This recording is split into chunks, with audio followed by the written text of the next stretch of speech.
आप देख रहे हैं जय भारत टीवी। इंडिया अलायंस की तैयारियां तेजी से इस वक्त चल रही हैं।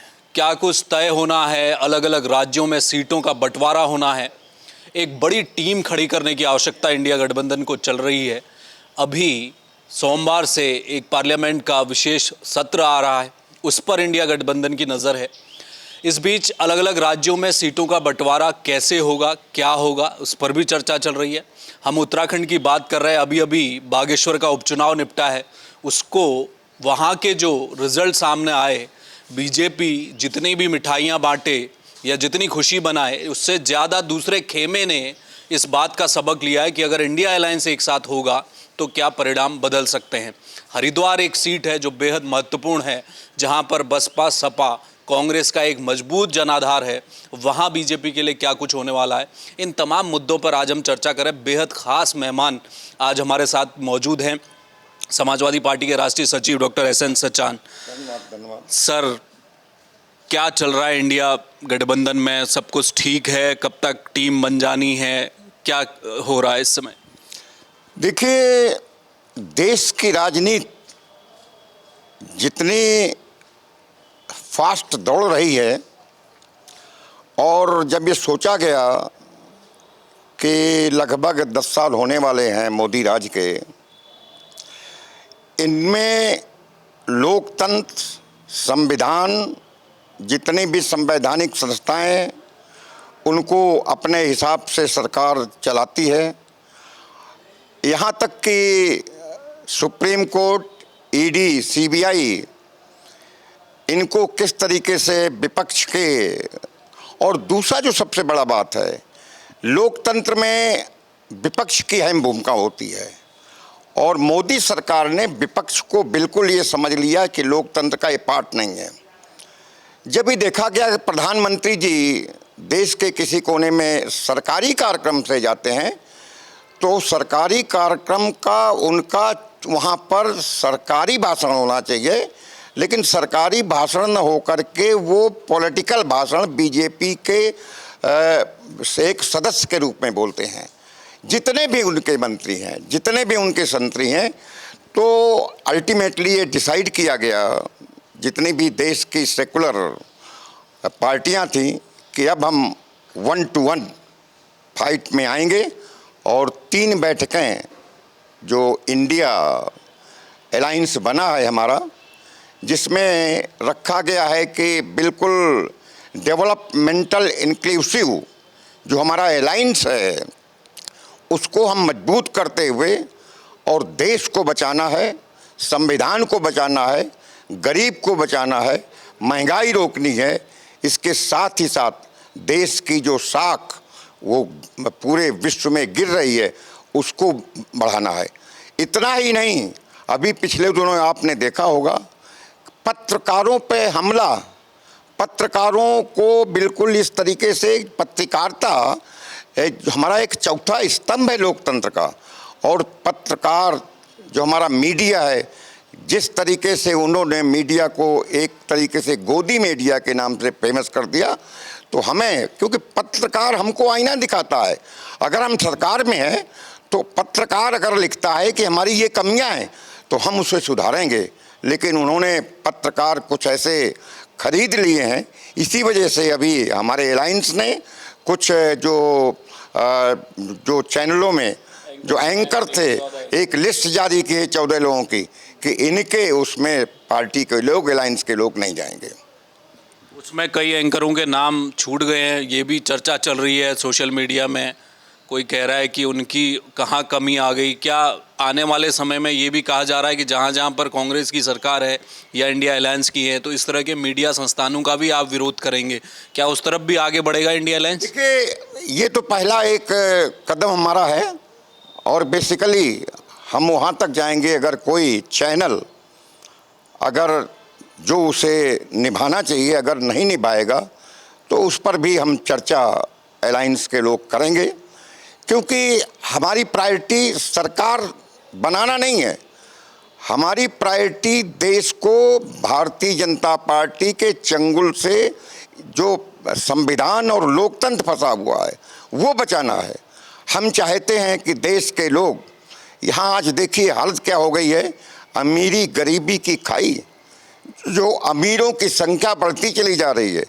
कहा जाता था कि स्विस बैंक में 2014 के बाद जो वहाँ पैसा है वो जस्ट ट्रिपल हो गया। तो इसका मतलब है कि अभी जिस तरीके से कई रिपोर्ट्स आई हैं, जिस तरीके से पूरी तरीके से मोदी सरकार अडानी के चक्कर में फंसी हुई है, सरकार जवाब नहीं दे पाती है, तो इन सब मुद्दों को लेकर के हम जनता के बीच जाएंगे और हमारा अलायंस लगभग 28 जो दल इकट्ठे हो गए हैं, अभी कुछ दल और आएंगे तो उनके साथ बैठक होगी। और अभी उत्तर प्रदेश में माननीय अखिलेश यादव जी जो हमारे राष्ट्रीय अध्यक्ष हैं, बिहार से नीतीश कुमार जी, इनको बड़ी जिम्मेदारी दी गई है कि अलायंस का मॉडलिटीज़ कुछ प्रांतों में तय करें। ममता बनर्जी जी हैं साउथ में, वहाँ भी इस तरीके से काम शुरू हो जाएगा और हम समझते हैं कि 1-to-1 फाइट होकर के लगभग जो मुझे मालूम है कि 300-350 सीटें अभी हमारे नेताओं ने चिन्हित कर ली हैं जहाँ 1-to-1 फाइट होनी है। उनका सीटों का बंटवारा हो चुका है सचान साहब, या क्या काम हुआ है 350 सीटों? वहाँ के जो दो तरीके के हमारे यहाँ पर, एक तो हमारे राष्ट्रीय दल हैं, राष्ट्रीय दल कांग्रेस से उसमें बड़ा दल है, उसके बाद रीजनल पार्टियाँ हैं। रीजनल पार्टियों का अपने अपने स्टेट में उनका वर्चस्व है, तो कांग्रेस ने बड़ा दिल दिखाया है कई मुद्दों पर, और मैं समझता हूं कि बड़ा दिल दिखाते हुए जो स्टेट की लीडरशिप है, जैसे एग्जाम्पल के तौर पर उत्तर प्रदेश, बिहार, बंगाल, यहाँ पर समाजवादी पार्टी, वहाँ पर नीतीश और लालू प्रसाद जी, ममता बनर्जी जी, ये सब मिल करके डिसाइड कर लेंगे तो एक इतनी बड़ी संख्या इन्हीं 3-4 स्टेटों में हो जाएगी। उसके बाद साउथ में कई जगह कांग्रेस का बहुत अच्छा है। दूसरा कर्नाटक है, और कर्नाटक तो अभी कांग्रेस जीती है। तो हमारे मुद्दे बेसिकली, हम यहाँ पर जो महंगाई है, स्वास्थ्य, शिक्षा बढ़िया, इन सब चीज़ों को हम उपलब्ध कराएंगे, महंगाई से निजात दिलाएंगे, ये हमारा मुख्य रूप से एजेंडा होगा। और मैं समझता हूँ कि 2024 में मोदी जी की और भारतीय जनता पार्टी की विदाई सुनिश्चित है। सचान साहब, उत्तराखंड की बात करेंगे। हरिद्वार एक ऐसी सीट है जहां पर मामला फंसा हुआ है। बीजेपी के अपना वोट बैंक है, लेकिन पिछले लोकसभा चुनाव की बात करें तो जो हार जीत का अंतर था, जो कैलकुलेशन, जो गणित सामने आया, वो विपक्ष को भी मौका दे रहा है। हरिद्वार सीट के लिए क्या समाजवादी पार्टी कह रही है और आप लोगों ने क्या तय किया है? क्या कांग्रेस से इस स्तर पर कोई बात हुई है आप प्रदेश लेवल पे? अभी प्रदेश स्तर पर कोई भी बात अभी गठबंधन की नहीं हुई है, चूँकि राष्ट्रीय अध्यक्ष जी माननीय अखिलेश यादव जी और उधर राहुल गांधी जी, इनके बीच में वार्ता होनी है। लेकिन मैं उत्तराखंड के लिए हमने 2 सीटें क्लेम की हैं। हरिद्वार में हम एक बार सांसद हम रहे हैं और एक बार कांग्रेस रही है, 2 बार भारतीय जनता पार्टी रही है। तो हरिद्वार में जो सामाजिक समीकरण है, वहाँ पर पिछड़ा, अल्पसंख्यक, दलित बहुल क्षेत्र है, और वहाँ पर हमने कहा है कि समाजवादी पार्टी को दिया जाए। इसी तरीके से नैनीताल जनपद, जिसमें 9 विधानसभाएँ उधम सिंह नगर की है, पूरी तरीके से किसान कल्चर के लोग, पंजाबी लोग, मुस्लिम लोग, पिछड़े लोग वहाँ पर मौजूद हैं। तो उसके बाद यहाँ भी हम कोशिश ये करेंगे कि यहाँ 5 सीटों में हमारा इंडिया अलायंस जीते। और अभी हमने कांग्रेस के लोगों से कहा है कि यहाँ पर उत्तराखंड में उन मुद्दों को चिन्हित किया जाए। अलायंस तो रहेगा ही, लेकिन इसके साथ साथ यहाँ के जो बेरोजगारी है, बेरोजगारों का जो एक तरीके से अंबार लगता चला जा रहा है, लोग प्रताड़ित हैं, लोग दुखी हैं।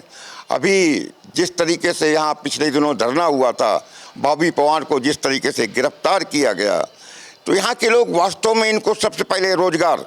और मैं कहूँगा कि इंडिया अलायंस के यहाँ उत्तराखंड में यहाँ पर एक मुद्दा ये लाएंगे कि यहाँ के लोगों को जब तक सरकारी सेवाओं में केंद्र में आरक्षण नहीं मिलता, तो आरक्षण का मुद्दा यहाँ उत्तराखंड में हम उठाएंगे, कांग्रेस भी उठाएगी, और इसको जॉइंटली इंडिया अलायंस के तहत हम उत्तराखंड को एक उस दिशा में ले जाएंगे कि यहाँ बीजेपी को आसानी से परास्त किया जा सके। मेरा आखिरी सवाल है डॉक्टर साहब, इंडिया अलायंस का प्रधानमंत्री चेहरा कौन होने वाला है? अभी आप इसको तय नहीं करेंगे या पहले चुनाव में जाएंगे? क्या होगा? अखिलेश यादव युवा नेता हैं और यूपी में अगर उनकी परफॉर्मेंस अच्छी रहती है समाजवादी पार्टी की, आप लोगों की, तो कितना दावा मजबूत होने वाला है? देखिए, उत्तर प्रदेश में 80 सीटें हैं और जो वहाँ हमारा टारगेट है कि वहाँ 75% सीटें समाजवादी पार्टी जीते। हमारा काम शुरू हो गया है, बहुत जगह हमने प्रभारी बना दिए गए हैं माननीय राष्ट्रीय अध्यक्ष के द्वारा। और कौन प्रधानमंत्री होगा ये बाद में डिसाइड होगा, क्योंकि भारतीय जनता पार्टी के पास केवल एक चेहरा है और एक चेहरा जो है वो विश्व स्तर पर, प्रदेश और देश स्तर पर वो बेदाग न कह करके वो दागदार हो गया है। दागदार इस वजह से शब्द प्रयोग कर रहा हूँ, मणिपुर के हालात आप देख लीजिए। मणिपुर वहाँ प्रधानमंत्री जी गए नहीं। अभी 2 दिन पहले जिस तरीके से जम्मू कश्मीर में राजौरी क्षेत्र में जिस तरीके से हमारे अधिकारी, फौज के अधिकारी, पुलिस के अधिकारी मारे गए हैं, उसी दिन मोदी जी G20 के स्वागत में अपने पार्टी कार्यालय में वो सब ये करा रहे थे, अपना स्वागत करा रहे थे। उनको ही चिंता नहीं है कि हमारे देश के जवान, हमारे देश की सीमाओं का क्या हो रहा है, चाइना किस तरीके से घुसपैठ कर रहा है। वहाँ पर एक और बता दें, जिस दिन पुलवामा घटना हुई थी, ये इत्तेफाक या ये एक बहुत बड़ा साजिश, उसी दिन रामनगर वहाँ पर जो शूटिंग में प्रधानमंत्री जी गए थे और 2 घंटे तक वहाँ जम्मू कश्मीर के राज्यपाल सतपाल मलिक से वार्ता नहीं हो पाई।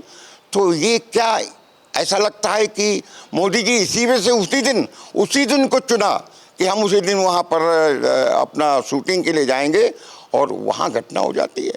उस घटना की आज तक रिपोर्ट नहीं आई कि ultimately who is responsible, IB is responsible, केंद्र सरकार रिस्पॉन्सिबल है, कौन जिम्मेदार है, इसकी जिम्मेदारी कौन लेगा। एक और जो सबसे बड़ी घटना, बिपिन रावत जी उत्तराखंड के थे, उनकी जिस तरीके से जिस हेलीकॉप्टर में दुर्घटना हुई, वो हेलीकॉप्टर की हिस्ट्री है कि कभी वो दुर्घटनाग्रस्त नहीं हुआ। उसकी जांच कमेटी बनी, उसकी जांच कमेटी आज तक खुलासा नहीं हुआ। तो बेसिकली अब जो मोदी जी का चेहरा है वो दागदार हो गया है और मैं समझता हूँ कि मोदी जी के चलते, और हमारे यहाँ तो बहुत चेहरे हैं, हमारे यहाँ साउथ के कई चेहरे हैं, माननीय अखिलेश यादव जी हैं, बिहार के हैं और दूसरे प्रांतों के हैं, तो यहाँ तो चेहरों की कमी नहीं है। और मैं समझता हूँ, राहुल गांधी का नाम नहीं ले रहे? देखिए, राहुल गांधी ये तो बाद में डिसाइड होगा।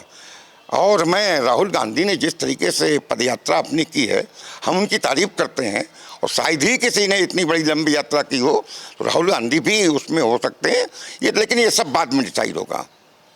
चलिए, बहुत शुक्रिया। धन्यवाद, बहुत बहुत धन्यवाद। तो ये थे डॉक्टर SN सचान। और इंडिया गठबंधन की तैयारियां तेजी से चल रही है, लेकिन जो समाजवादी पार्टी है वो उत्तर प्रदेश को लेकर इस समय बहुत गहराई से काम कर रही है। 80 सीटें हैं। ये कहा जाता है कि उत्तर प्रदेश से होकर रास्ता गुजरता है दिल्ली की सत्ता का, और नीतीश कुमार साथ में बिहार से।